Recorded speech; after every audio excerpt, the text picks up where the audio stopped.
WFAA says that the ADA also claimed today in the courtroom that Anthony was allegedly obsessed with guns, fights, and knives. And prosecutors allegedly have a text message that Anthony sent where he fantasized about stabbing someone and licking the blood off the blade. He allegedly sent a text that said, quote, "I'm low-key on the verge." Anthony stabbed Austin Metcalf to death hours later. The jury never heard that. Now, the ADA also reportedly says that Anthony had gone to a program for juveniles when he was younger who struggle with anger. That was something that was not presented in court during his trial. Now, this appears to be the reason that prosecutors and Karmelo's defense made What the fuck did he say? Put him in the fucking bedroom. Get him out of here. Perfect. Put him in the fucking bedroom. Get him out of here. Brother. Hold on. Yo, this is an impromptu thing. Salute to Aaron for bringing it back to my attention.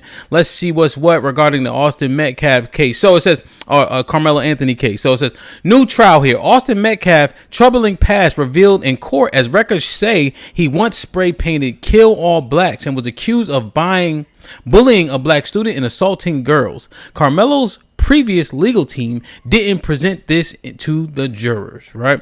Neighbors, so he says, some disturbing details about Austin Metcalf past are now coming to light as Karmelo Anthony's fight for a new trial. According to court documents, Anthony's defense presented more than 20 pages detailing Metcalf's behavioral history, information that was reportedly kept away from the jury during the murder trial. Records reportedly show Metcalf and his brother were once caught spray painting racist graffiti that included KKK, Kill All Blacks, Heil Hitler, and the Niggas. They were reportedly sentenced to 12 months of juvenile probation. Documents also detail several other Metcalf allegedly used racial slurs at school, including a 2023 incident where he was accused of bullying a black student. And that's not all. Court records reportedly show Metcalf and his brother were accused of bullying and assaulting a girl while they were still in elementary school, which led to Metcalf being arrested. In another alleged incident in 2024, Metcalf was accused of knocking a female student to the ground and punching her in the stomach. His school history reportedly included multiple suspensions and disciplinary action issues. Records also claim he was once suspended after a conversation with another student about bringing a gun to school. In 2024, Metcalf reportedly met with a counselor at least 5 times regarding anger and rage during a football game. Prosecutors have also released information about Anthony's past, including allegations involving fights, threats, and issues with a former girlfriend. The information about both teens is coming out as Anthony's defense pushes for a new trial, arguing the issues surrounding his original case prevented him from receiving a fair trial. Let's see what they got to say here. Trial attorney Mike Howard about Austin Metcalf's background report that was never presented to the jury. CBS News Texas has also learned new details about Austin Metcalf's background. Metcalf and his brother Hunter were once caught spray painting graffiti, including KKK Kill All Blacks and Heil Hitler, along with the N-word, and were sentenced to 12 months of juvenile probation. Records reveal they reportedly told authorities, "We did some dumb stuff. We did some vandalism." There are several documented instances of Austin using racial slurs in school, and in 2023, Austin was accused of bullying a black student in class. In 2018, while still in elementary school, Austin and his brother were accused of bullying and assaulting a female, which led to his arrest. During an argument in 2024 with another female student, Austin allegedly knocked her to the ground and punched her in the stomach. He was also kicked out of a football game and texted someone later, "I was about to beat the expletive out of those kids." At a previous track meet, when another student alerted Austin that someone not on their team, quote, "behind our bench was talking wild," Austin reportedly replied, "Kill that MF."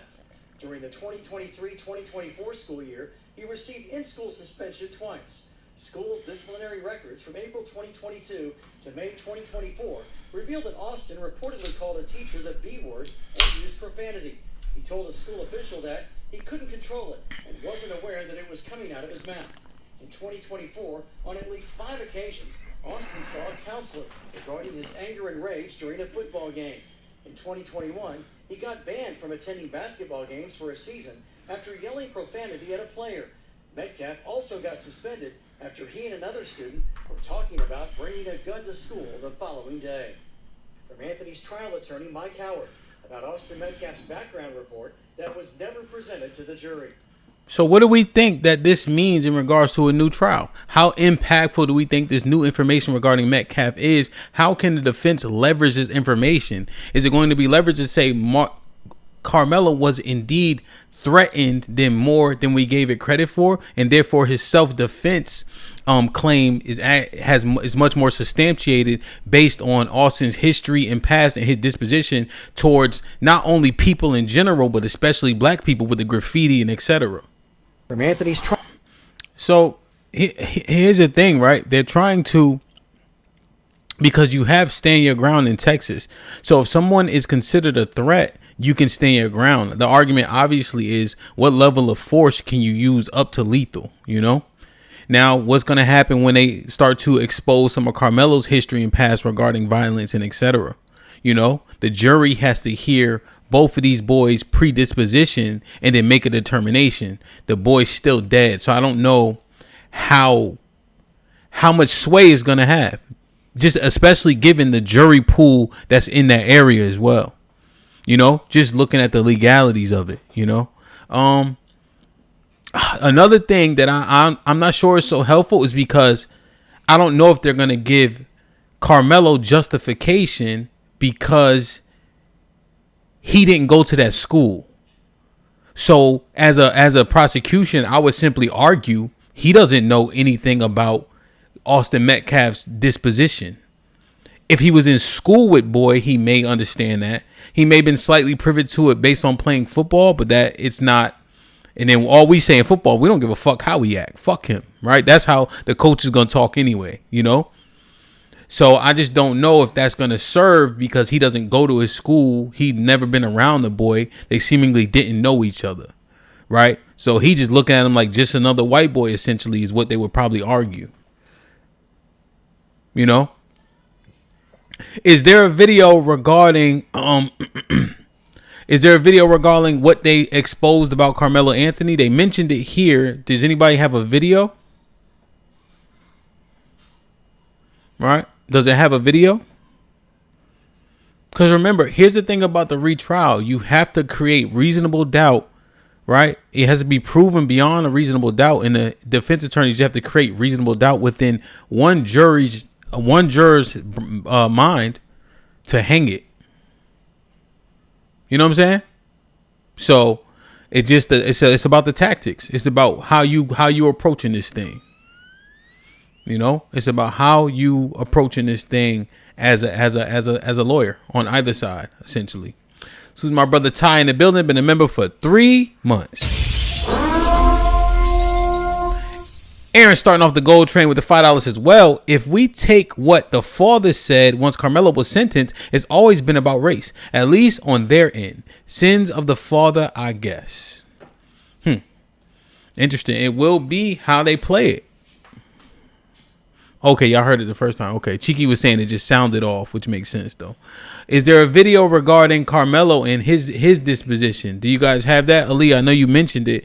Do you have anything? Did they release something similar to this, like a press release about Karmelo's incidents with his girlfriend and all that? Has that been founded to be true and etc.? Right? Because again, in a court of law, these things have to be proven beyond a reasonable doubt. You know, and what would they make permissible? Like, what is the new judge going to say? Hey, yeah, you can use that in trial. You can use this in trial. You can't use that, right? Because that can still happen, right? Because the judge can rule Austin's happenings in school, right, have no bearings here. Like, that can definitely happen, you know? Like, what information are they going to let in? And again, is this enough to sway the pool of jurors in this particular demographic? You know, I know a lawyer could do a good job of painting this. Will it matter, or will it be like most people are saying? Knife at a track meet, too far. It wasn't permitted to be at a track meet, even though it wasn't illegal. And a fist fight is a fist fight. Right? If that's the default disposition of most reasonable people, I don't know how much is going to sway. It could potentially sway the judge knowing this information about how harshly he should sentence Karmelo.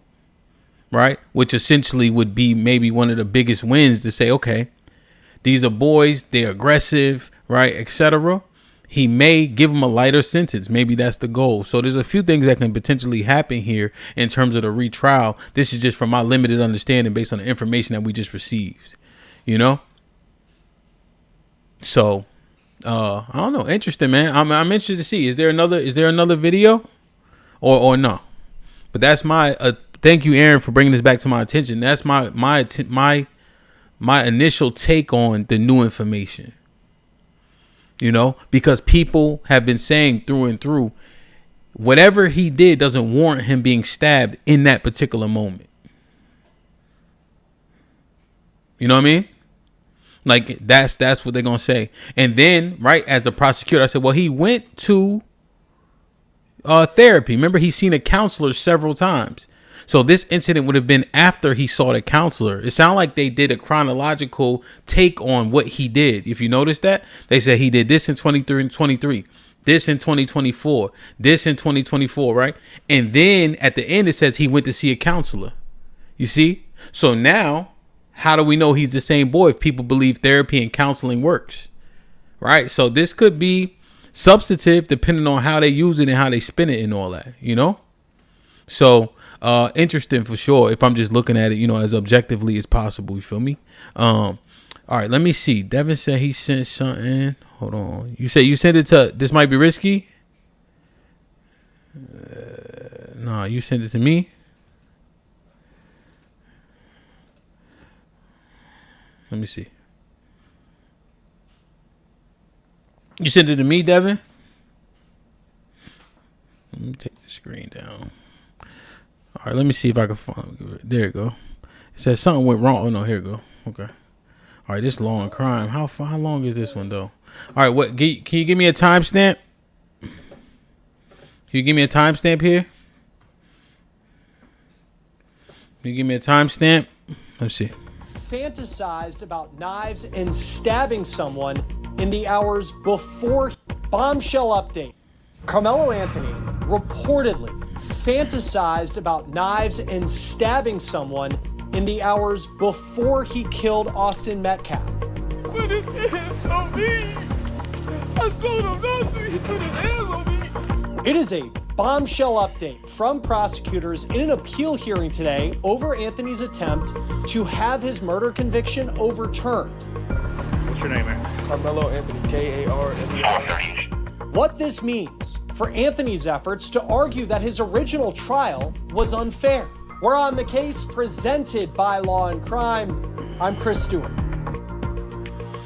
I ain't gonna lie. If what he said is true, B, that is damning. If he had premeditated wants, desires, thoughts of stabbing someone, right? That is damning. If that's what they just said is true, that is damning. Whether you like it or not. Because now when you have the initial incident, your immediate go-to is provocation to use that knife that you dreamed about. Right? Just keep being honest about it. You know what I mean? And remember y'all, the pool of jurors is what you have to be cognizant of. Remember, look at the pool that they had. And so they're going to have the trial in the same place. They recused that judge, right? I think. But they're going to have the trial in the same place. So the likelihood that the jury pool is similar, if not damn near the same, is highly likely. You see?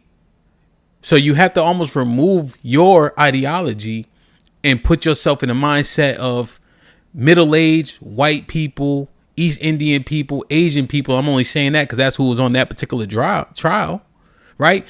And they're in an area of affluence, right? When you look at the crime in Frisco, I don't know when I think this may have been the last murder they had.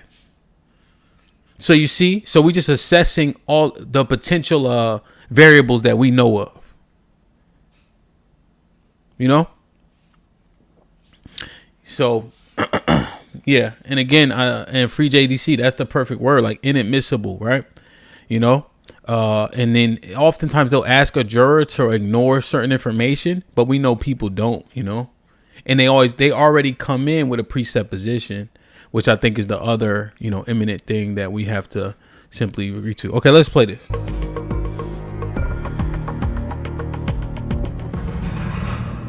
You may remember back in June, during Karmelo Anthony's murder trial, there was not much testimony at all about who he is.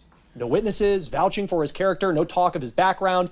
And Anthony's new attorneys are arguing that's because his defense made a gentleman's agreement with prosecutors to only focus on the moments surrounding the fatal stabbing of Austin Metcalf at a track meet. They wanted to, in their words, keep it under the tent.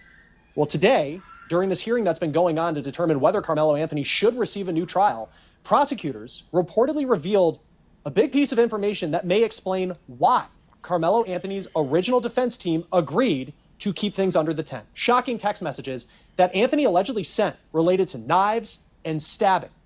Karmelo Anthony is requesting a new trial, and today is day 2 of a hearing in Texas to decide if he's going to get one.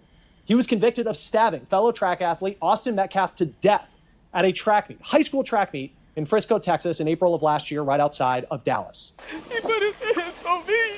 Now that's the body cam video of the aftermath of the incident, and you'll remember that Anthony ended up under Metcalf's team's tent as this meet was going on, the two of them reportedly exchanging words, and when Metcalf gets up to physically remove Karmelo Anthony from that tent, he shoves Karmelo Anthony, and there was that blurry surveillance video that showed it, and in response, a split second, Anthony takes a knife out of his backpack and stabs Austin Metcalf once in the heart, killing him. Anthony's new team, a very high-profile team of lawyers, are arguing, though, that Karmelo's rights were violated during that jury trial several times. And we're going to talk about those arguments here in just a moment, including his right to a public trial. You'll remember that audio. Devin, give me the timestamp more specifically about Karmelo's predisposition, if you can, because that's what we want to focus on, because we're trying to make comparative analysis regarding Metcalf, who he was, and Karmelo, who he was before this incident. Know what I mean? Video recordings of the proceedings were not allowed, and only a handful of media outlets like us were given credentials to be able to have someone in the courtroom to witness all of it. We had Cody Thomas from Court TV, you'll remember. And you only had about 24 people from the public who were allowed in that courtroom. Now, the judge who made the call as far as those restrictions on the case, he's actually been tossed from overseeing Anthony's appeal, and we'll talk more about that here in just a moment. But I need to get to these text messages and evidence that prosecutors talked about today, and these are things that the jury did not know about. I mean, none of us knew about it until now. You have local media outlets like WFAA and NBC DFW who are in the courtroom today for this hearing, who are giving information, live updates about a lot of the testimony that's happening. Steve Bud, what up? We have to talk about what Assistant District Attorney for Collin County, Bill Werski, had to say. And what he claimed. Salute to everybody coming in the building, man. Salute to Jesse Lee, Ratchet City, Leon and Don in the building. Steve, salute. I know I missed a couple people. I apologize. Hit the like button, man. Happened in the hours before this track meet on the day that Austin Metcalf lost his life, because he says that Karmelo Anthony's girlfriend, hours before, told an assistant principal at their high school that the couple had broken up, and that she said she allegedly was afraid. She claimed that Karmelo Anthony was stalking her. WFAA says that the ADA also claimed today in the courtroom that Anthony was allegedly obsessed with guns, fights, and knives. And prosecutors allegedly have a text message that Anthony sent where he fantasized about stabbing someone and licking the blood off the blade. And he allegedly sent a text that said, quote, "I'm low-key on the verge." Anthony stabbed Austin Metcalf to death hours later. The jury never heard that. Now, the ADA also reportedly says that Anthony had gone to a program for juveniles when he was younger who struggle with anger. That was something that was not presented in court during his trial. Now, this appears to be the reason that prosecutors and Karmelo's defense made What the fuck did he say? Put him in the fucking bedroom. Get him out of here. Perfect. Put him in the fucking bedroom. Get him out of here. Hold on. Yo, that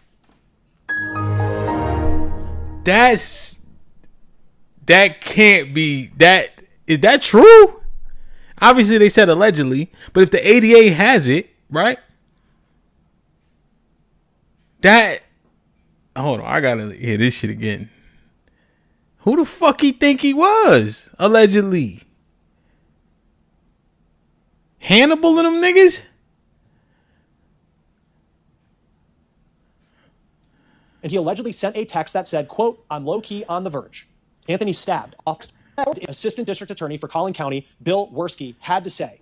And what he claims happened in the hours before this track meet on the day that Austin Metcalf lost his life. Because he says that Karmelo Anthony's girlfriend, hours before, told an assistant principal at their high school that the couple had broken up, and that she said she allegedly was afraid. She claimed that Karmelo Anthony was stalking her. WFAA says that the ADA also claimed today in the courtroom that Anthony was allegedly obsessed with guns, fights, and knives. And prosecutors allegedly have a text message that Anthony sent where he fantasized about stabbing someone and licking the blood off the blade. And he allegedly sent a text that said, quote, "I'm low-key on the verge." Anthony stabbed Austin Metcalf to death hours later. The jury never heard that. Now, the ADA also reportedly says that Anthony had gone to a program for juveniles when he was younger who struggled with anger. That was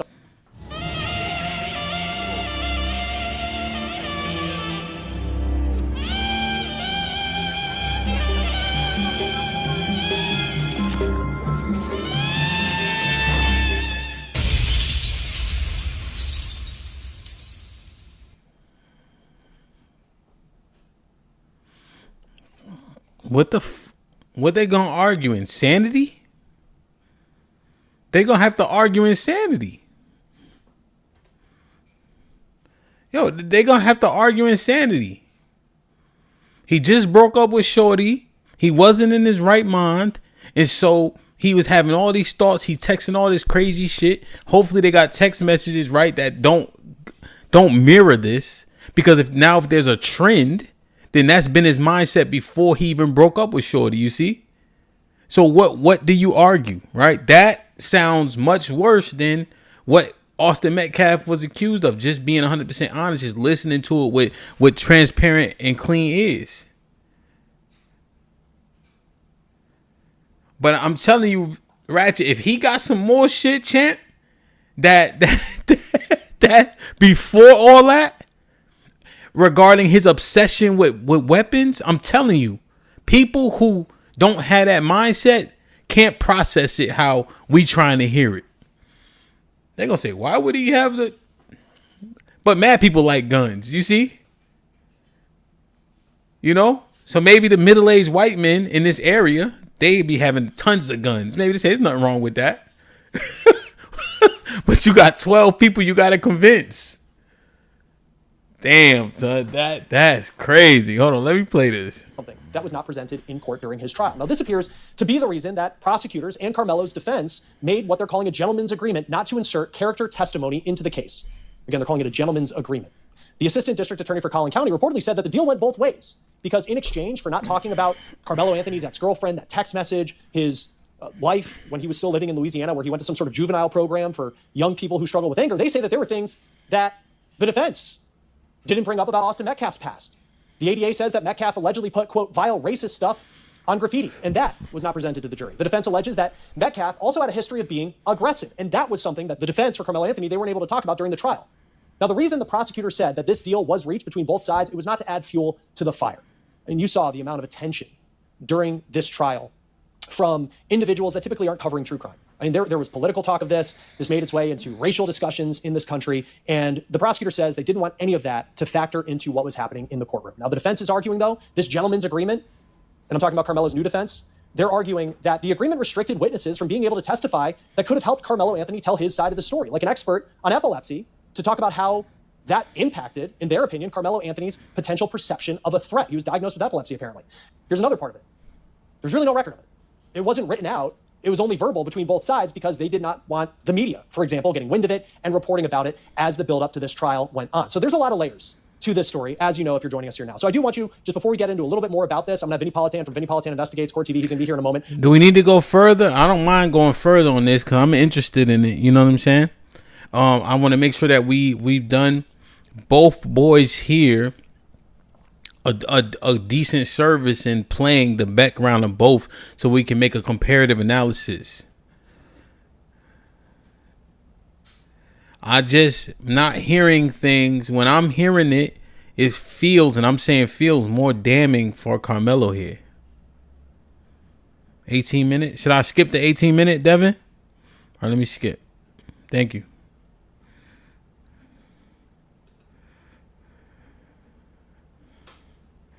Like, and I know you hire an attorney, that like these legal decisions are being made behind closed doors, and it seems like it really backfired on them in the end because the way that Karmelo's new legal team describes what happened is pretty much it's time to decide whether Karmelo Anthony is going to testify in his own defense in a self-defense trial. And the prosecution says, actually, you mentioned Karmelo likes chess. in opening statements several days ago, and that violates the agreement that we were going to keep things under the tent and only talk about the altercation. So everything now is on the table. And if you put your client on the stand, we will be bringing up the fact that he sent these messages, that he went to some sort of juvenile program to control his anger when he was younger, they say. And, you know, again, no matter what people think about the verdict, it just seems like a backdoor handshake. We're not going to put it on paper because we don't want the media. Aaron with the $2 says, so two crazy teens ran into each other in the tent. I'm going to tell you this, right? This backdoor gentleman's agreement shit is regular. Like that is a part of the modus operandi of the ecosystem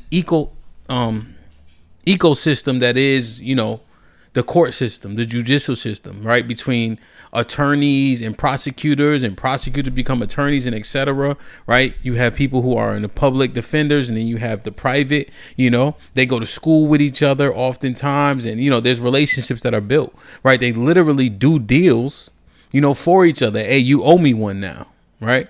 So I don't want anybody to hear that as though that is something that is like mind blowing, that they agreed to something that wasn't on paper. That shit happens all the time. It's literally political. That ass, right? Anecdotally speaking, I had this case that I had to fight, right? I had one lawyer, they offered me 18 months, right? 4 years probation or some shit like that. And then I switched, and felony charges, right? I switched lawyers.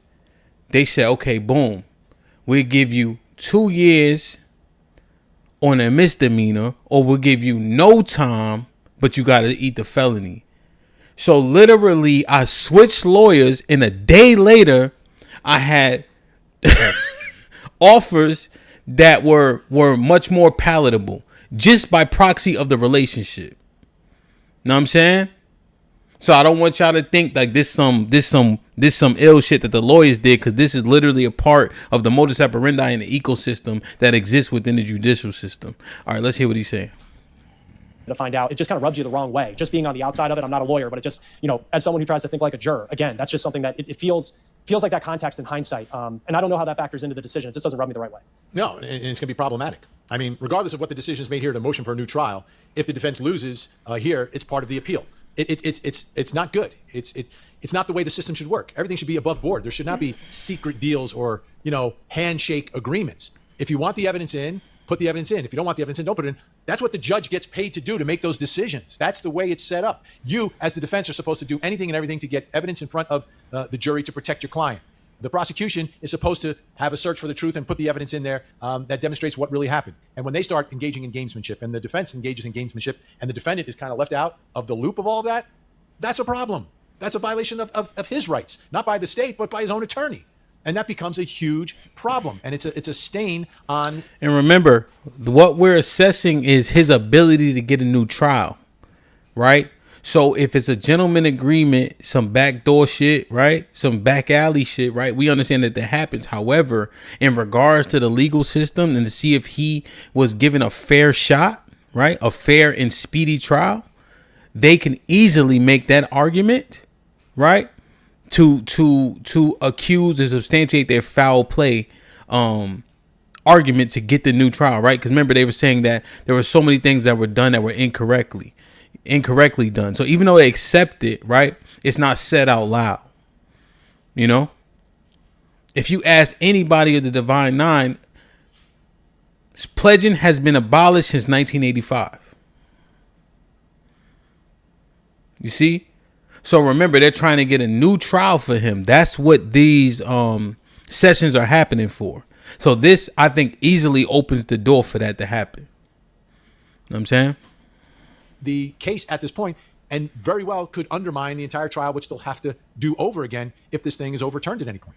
So you have Judge John Rocha yesterday was accused from this. And I know I've used the term appeal, like what we're talking about here. This is a motion for a new trial.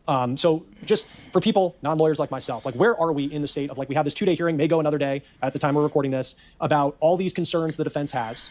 Karmelo has already filed a notice of appeal. Like, what happens next in terms of the efforts of Karmelo Anthony and his team to try and get his conviction thrown out? Yeah, so this is really the first bite at the apple, right? If you're a criminal defendant and you lose, you go before the same judge who oversaw the trial and you ask for a new trial based upon mistakes that were made. And it's rare that it gets granted because you're basically asking the trial judge to redo the trial that he just did because he or she made some mistakes along the way, right? So it's like a judge overturning himself or herself. And that's kind of why you don't usually win these. But in this case, because the judge has recused himself and is out of the loop, you've got a new judge that is hearing this. So it's almost like getting an actual appeal because you're going before a different judge on issues involving the trial court. So that's step one. If they lose here, then they've filed the notice of appeal. That's the process that takes a little bit longer because you've got to file the notice of appeal. You've got to get the transcript of the trial. Then you've got to write these very meticulous briefs. And there's a briefing schedule that is set up for each side to file their papers and respond to the other side. Then they set up oral arguments. And then the appellate court listens to the oral arguments. And then they, somewhere down the road, make their decision. This will be a lot quicker. This is the first bite of the apple, but it's not the last if Karmelo Anthony loses. And the other argument, one of a couple that his new legal team is making is concern about how there was no video that was allowed to be recorded. We couldn't live stream this trial. There was no audio recording that was allowed. Like, we didn't hear what this testimony sounded like. And prosecutors are saying the reason for that, like in some ways, a security issue. You did have a judge, the original judge on this case, she got doxxed. I remember that in the very beginning. There was concerns about safety because this was such a racially charged case. You saw influencers on the outside, which were talked about today during this hearing, people who are trying to monetize off of murder. And the prosecutors say that's the reason why the judge made the decision to limit access to the trial. And each state is different. State like Florida, you're going to get access, almost every single time. Federal court, you don't. In Texas, it's kind of hit or miss by the county. There were also concerns about, there's only so many seats allowed in the courtroom. And so a lot of members of the public were turned away every single day. How strong of an argument? Because I recognize there's only so many seats in a courtroom, and some states allow it more than others. How strong of an argument is that his right to this public trial was violated by this judge with the decisions that he made? And I've seen arguments like this in other jurisdictions, in other cases where they've limited the public's access. And when we talk about the media is really just sort of a representative of the public, right? It's a public trial, and that's what you're entitled to. And there's case law in Texas about it, talking about a fair and open public trial. So once you start limiting the openness of the trial and the publicness of the trial, it becomes a problem. And that absolutely happened in this case. And yes, they have all these concerns, but guess what? That's par for the course. You sign up to be a judge, there's going to be cases that are controversial or cases that the public is invested in. That's just the nature of it. Remember, they're arguing the reason why he should get a retrial, right? These things are public information, right? The public should have access to it, whether via, a camera, a live stream, being in person, but they limited it. They closed it off. There was so much information that wasn't permitted by a gentleman's agreement. Because again, they're having these hearings for him to get a retrial. That is a distinct difference that we experienced that I want to make sure that we highlight. The judge recusing himself. This is more like a real retrial hearing, right? Because this is a new judge hearing the case.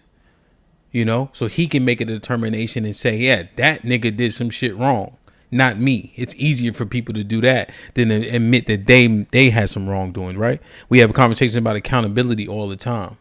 So I think that there's some substantial things here that will cause for a retrial just based on hearing the information, what was done, what wasn't allowed, Like, that is part of the job. You're a public official overseeing a public case. And I think what we saw here is very similar to sort of the old school deal that was taking place. It's like these folks, we're taking care of it. We don't want the rest of the world to see what's happening here. This is the way we do justice here. And that doesn't fly anymore. It's 2026. And I think this is going to be potentially another big problem in this case, having shut the public out and not provided reasonable access to a case. And especially a case like this, all the arguments that they're making why it should be limited is the reason why it should be open. All the public interest is the reason why you want more transparency. So the public can understand how the system is working or not working, so they can gain an ability to trust the system and see it in action. So when you limit something because there's so much attention, like, that's self-defeating. The whole reason for the public trial is when there is public interest in the case. So, and remember, these two gentlemen here are attorneys, right? So they're listening, and from what I see, law and crime is pretty, I think they do a decent job of looking at the facts most often, So he's making the argument where, hey, there is public interest in this and you close it off. Is that a disservice, to the public itself, right? Because all these are public hearings. And so he's essentially assessing what happened and saying there's a reason why this should be a retrial. And I know, well, the one in the gray is an attorney. I don't know if the gentleman with the red microphone is the attorney, just to make sure I correct myself. I think it's another problem here and another potential reason that this case at some point may be overturned. Ms. Bells, what up? And that's the thing. I mean, even if you feel like, because in some ways, like, though we didn't know a lot about what happened outside of the tent, use that term, of like on the outside, like it seemed like from witness testimony, we know that there was an altercation. We know that Austin Metcalf shoves Karmelo. You can see it in that blurry surveillance video. And then Karmelo responds with this stabbing. And in like terms of self-defense, it didn't seem like it would be that strong of an argument for Karmelo Anthony. But now there's all this stuff on the outside. And it's like, you know, we'll see if it has an impact on this case going forward. Just lastly, Vinny, the judge, he was recused from this case. He gives this interview a couple days after the verdict. And in that interview, he gives this answer. You know, here's the judge who restricted media access and all of that for whatever reason. But then he's asked, do you think that, you know, this was a fair verdict in the case? He says it was fair because the jury reached it and it was a fair trial. And then Karmelo's team argues, well, that shows bias to the verdict that happened in your courtroom. You don't hear judges often talk. You don't. What did you make of, I guess, why would he do this interview? I'm shocked. I'm absolutely shocked. You don't want the world to see you working, you know, attempting to do your job on the bench, but then you let them see you when you can control the conversation and you do an interview with the media. It's bizarre. It's rare. There's some states where the judges never talk about cases that they're involved in. In some instances, they may talk about them after the case has gone through the entire appellate process. But this one didn't even go through the motion for a new trial, and he's speaking already. Very unusual, unorthodox, and in most states, you would never, ever see that happen. So I was surprised, and potentially another problem in the case for this conviction to be upheld. It's just another problem. The judge himself created another issue. Yeah, and we'll see what happens next. We're keeping an eye on these updates as they continue to come in, as Karmelo Anthony tries to have his murder conviction overturned. Vinny Politan, host of... Damn, man. Run! It's a stampede! DJ Ham the Stampede. DJ Ham the Stampede. Just to be clear, my speculation is that because of these issues, even that judge doing that interview, I think he gonna get a retry. Now, when they introduce his other information, there's a possibility that he can get punished worse. Just FYI, right? He could get punished worse than what he got initially punished. It doesn't have to go the other way in his favor, right? Retrial is just that, right? You literally submit and represent the facts of the case. And so now there were so many facts of these boys' past, which was excluded from those jurors' ears. Now we getting wind of it. So I think it's going to be introduced in the trial and be considered admissible because their predisposition to when they first interacted with each other, I think is going to matter, which is why they had the handshake agreement. So it could go either way for boy, you know, but 35 years, I mean, who don't try to get a retrial? Usually that shit is automatic anyway, you know, but that shit going to be interesting, man, for sure, man.